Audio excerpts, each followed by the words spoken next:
Welcome to Immortal Works Flash Fiction Friday, episode 75, George's Trains, by Samantha Rose, narrated by John Grundvig. I don't know how long I was standing there. I just know it was a lot longer than what would likely be considered normal. Normally, a person doesn't just stand and stare at a door before entering a house. They hardly even notice the door. They just reach for the handle and enter. But me? I'd been staring at the front door long enough to become aware of just how old it was. The dark red paint was peeling and the wood was splintered. The carvings and stained glass were lined with dirt and the handle was rusty. Rusty? How had I not ever noticed the rust before? Because I'd never stared at the door to my mom's house for this long before. That's why. I'd always just let myself in. I gripped the cold, unfeeling plastic bag I was carrying a little tighter, then adjusted my coat as the wind billowed past me, chilling me as it picked up dead leaves and left them at my feet. My attention became focused on the leaves. They trembled in the breeze. Their old veins cracked and withered. One of them was a deep red like the front door, red like the brand new model train I carried in a plastic bag. Yeah, the thought then crossed my mind, depressing me, reminding me of why I was here, as if I could forget. He's going to hate this train. My little brother George loved trains. Since before I could even remember, ever since he was tiny, my mom had said. When he was a toddler, the only thing he cared about was this dumb rubber train engine. He clung to it the way other toddlers cling to blankets or their mothers. I was pretty sure that he still had that dumb train somewhere. It's probably all yellow now, with the colors all faded and worn away with age. As you see, most kids grow out of their train phase. George never did. George wasn't like most kids. I know Mom tried her best to help him grow, to help him think of other things. She'd make him go to school, and he'd take his rubber train. Teachers would do nothing but complain about George. He was impossible, they said. All he'd focus on was that train, and all he'd do was hide under a desk or sit in a corner, rocking back and forth when it was taken away. I could remember Mom dropping him off one day and trying to wrestle that dumb rubber train from his chubby little fingers. There was outright panic in George's big brown eyes, and a look of anguish and betrayal when Mom won the wrestle. It was the most expressive his face had ever been. Then Mom broke down and cried. Eventually, she stopped making George go to school. I was fine with this whole weird train thing at first. I was just happy to have a little brother to play with. He would always be the conductor. I would be whatever he'd let me be. That was how I always had to play with George. I was the one always making the compromises. He would freak out, hiding behind the couch and rocking back and forth if there was ever any change to the game. Then my mom would freak out and rush to George's rescue. "He doesn't understand," she'd try to explain to me. "Please, just be nice to him. He needs you. He doesn't have anybody else." He needs you. The words echoed in my head as the wind blew the leaves away.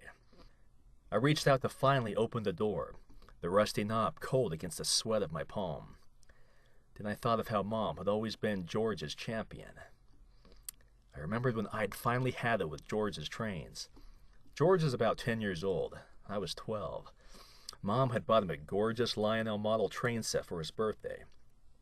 The engine was coal black and meticulously detailed, like it had once held an actual conductor and carried cars full of passengers, but had been shrunk down just so George could have it. Mom even told him this, which were magic words. They triggered the closest thing to a smile that I had ever seen George wear. The train made all the sound effects and even had steam that would billow through the top. George wouldn't shut up about it, or about Lionel trains in general.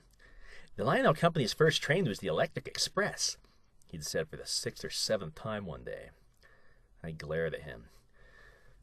"So you've told me." "Mm-hmm," he'd said, not really listening to me. They didn't build it to sell it, though. They didn't build it to sell it. It was for a store display." "Can we talk about something else?" I knew this was pointless, but the annoyance gnawing at my gut urged me to try. "Then people wanted to buy them," he went on. "People thought they were so cool, they wanted to buy them." The annoyance had spread, was now gnawing at the inside of my veins. "So, George," I tried again, "seen anything good on TV?" Without looking at me, George blinked one big, elaborate blink. He did that when he was presented with an idea that he was struggling to consider. It was his way of brushing it off. The first trains were bigger than these trains. The first trains had to be put on 2 tracks.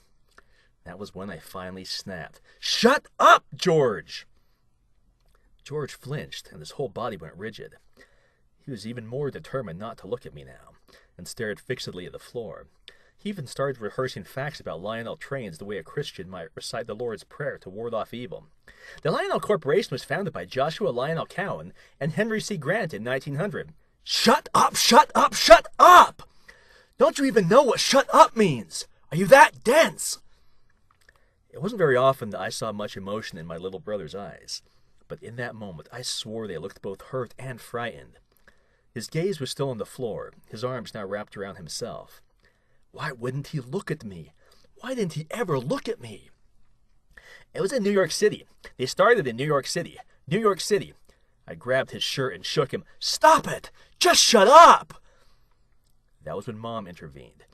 She bursted into the room with rage in her eyes. She pried me off my brother and slapped me across the face. Silence settled over the living room, thick like frozen fog, as my mom's hands flew to her face in shock. She'd never hit me before. Ever.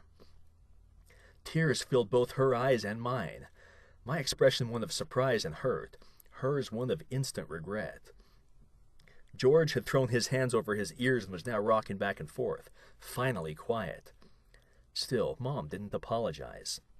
She just said, with heartbreak in her voice, "He doesn't understand. He doesn't understand." Mom was George's champion.